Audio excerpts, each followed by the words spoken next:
পুরা একটা মাস আমরা একসাথে আছি, এবার আমাদের বিদায়ের পালা। কিন্তু এত তাড়াতাড়ি চলে যাবেন? এটাই আমাদের নিয়ম, সবার আগে আমার যাইতে হবে।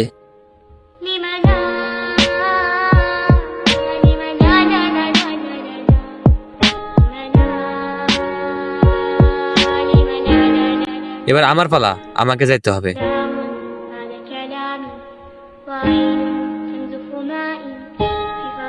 সবশেষে এবার আমারও যাইতে হবে।